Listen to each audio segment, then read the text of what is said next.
Welcome to the Lazy Girl's Guide to Podcasting. If you want effective and actionable tips to simplify the overwhelm of launching and managing your podcast, then this is the podcast for you. I'm your host, Verity Songon, podcast manager, launch strategist, and host of a Top 100 podcast. I'm really excited to have you here, so without further ado, let's dive into the episode. Hello there and welcome back to another episode of the Lazy Girl's Guide to Podcasting. Before we jump into this episode, I wanted to give you a quick update that going forward I'm going to be alternating episodes. So those coming out on Tuesdays will be general tips and tutorials, and those coming out on Thursdays will be looking and reviewing different tech and tools related to podcasting. So to kick off what I'm calling my Tech Thursday episodes, we are going to be talking about Riverside.FM. When starting out on your podcasting journey, many of us, me included, will turn to Zoom as the go-to platform to record our remote interviews. And why not? It's a tool that everyone is using or has at least heard of nowadays, especially since the events of 2020 and beyond. But while Zoom is a great conferencing platform, for many it just doesn't cut the mustard when it comes to quality audio for podcasting, and that is where Riverside FM comes in. Riverside FM is a user-friendly platform that allows you to record high-quality audio and video content remotely. With its easy-to-use interface and advanced features, Riverside FM is quickly becoming the go-to choice for podcasters looking to record their shows remotely.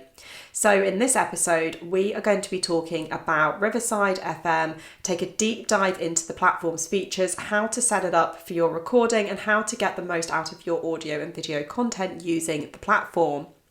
So first of all, Riverside FM at a glance, and just in case you didn't know anything about Riverside FM at all, it allows you to record independently or with guests. Plans start from $0 per month, so if you're a cheapskate like me, perfect.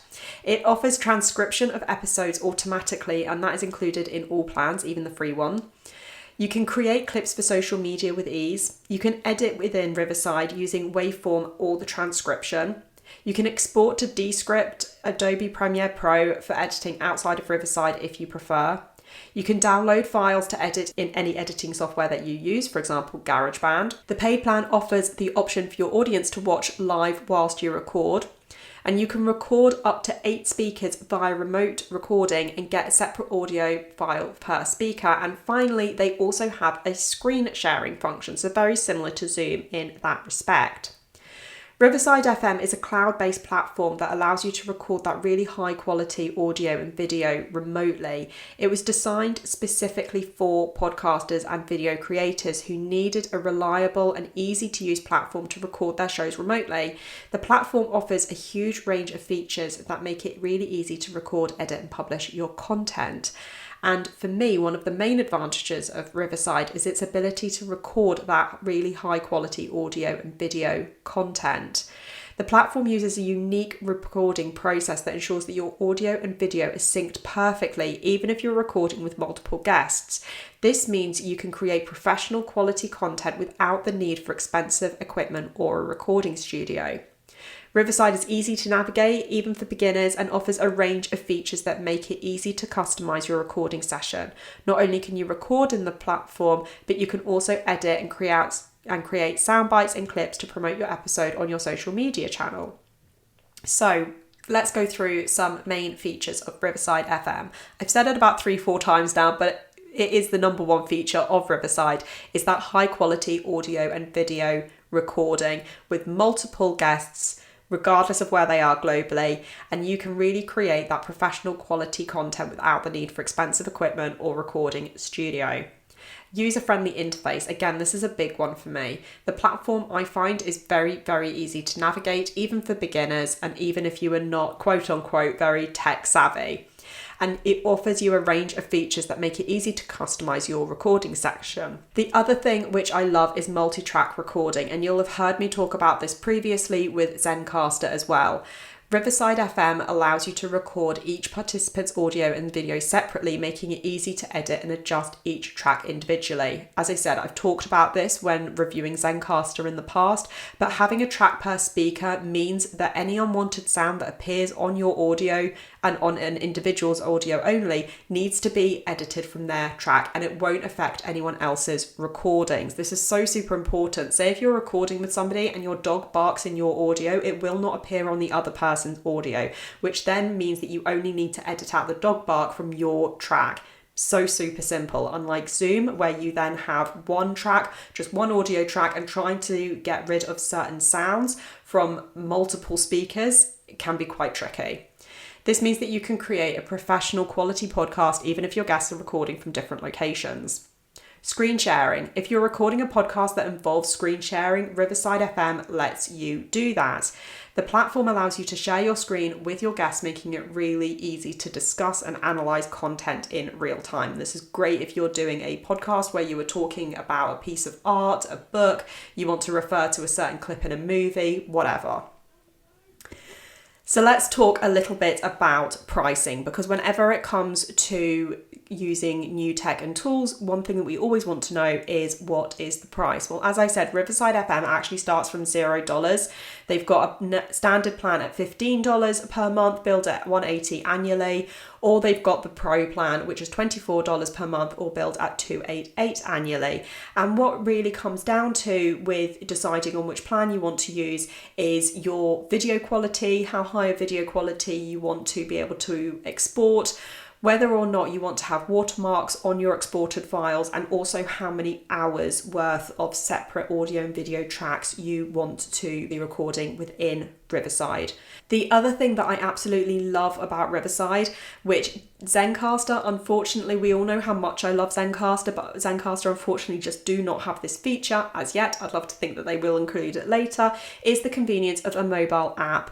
Recording a podcast remotely can be much more convenient than recording in a studio, and with Riverside FM, you can record your podcast from anywhere in the world as long as you have an internet connection. And that means that you can schedule recordings at a time that is convenient for you and your guests without having to worry about traveling and scheduling conflicts.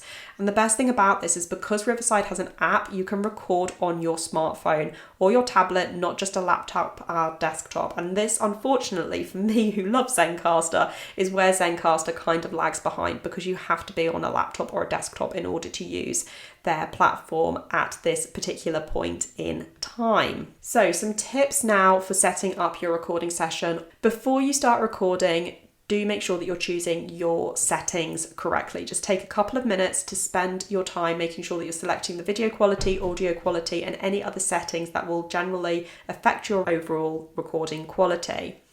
Riverside offers a range of options so you can choose the settings that best suit your needs. For example, are you wearing headphones? Are you not wearing headphones? Because even though these questions might sound a little bit silly, Riverside will automatically adjust various recording options and settings to give you the best quality sound that it possibly can. When it comes to transcriptions, Riverside will automatically transcribe your episode once recorded. And I think this is an amazing feature, and you can save so much money in fees using a transcription only tool in comparison to Riverside, which embeds it and it's included with even the free plan. So now some tips for recording a podcast remotely. Use a high quality microphone. This is to ensure your high quality audio, and also it will help to reduce background noise and ensure that your voice is clear and easy to understand. Test your equipment. Before you start recording, it's important to test your equipment to ensure that everything is working properly. And this includes testing your microphones, headphones, and internet connection. Doesn't matter if it's your first or 101st episode that you're recording,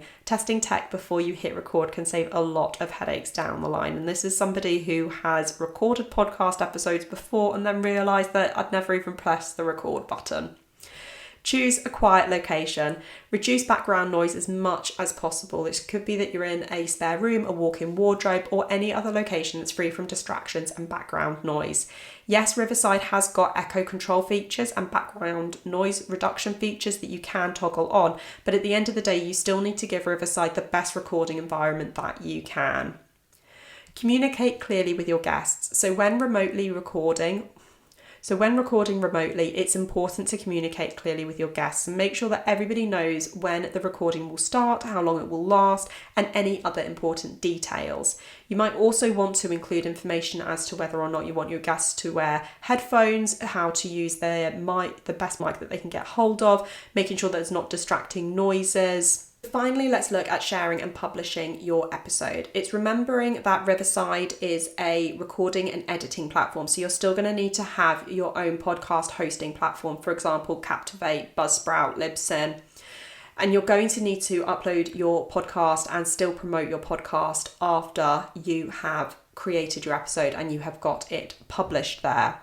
But overall, you do not need any specific equipment in order to be able to use Riverside. You can record your episode with multiple guests, you can edit within Riverside, and you can also use Riverside for your recordings. So all in all, I feel that recording a podcast remotely can feel like a very daunting task. In fact, recording any episode for your podcast can feel like a daunting task. But with the right tools and approach, it's easier than ever before. Having used Riverside FM, I feel that it offers a range of features that can make it easy to record high quality audio and video content remotely. So whether you are a seasoned podcaster or just getting started, I would really urge you to check out Riverside FM because I find it a really user-friendly platform and easy to use to help you create amazing content for your listeners, whether you are doing solo episodes or you are interviewing guests remotely. You can check out Riverside for free. Head to the show notes where there is a link where you can try Riverside for free, and don't forget they do have a forever free plan as well, so do check it out. I hope you have found this first Tech Thursday episode useful. Let me know what you have thought of this new approach of reviewing different tech and tools on Thursdays. I'd love to hear your feedback, and otherwise I will see you next episode. Thank you for tuning in to another episode of the Lazy Girl's Guide to Podcasting. If you loved this episode, I think you'll love being on my email newsletter list where I send out weekly podcasting tips to help you create, host and grow a podcast that you love. To join, go to veritysongcon.com/newsletter or hit the link in the show notes. Until next time, happy podcasting.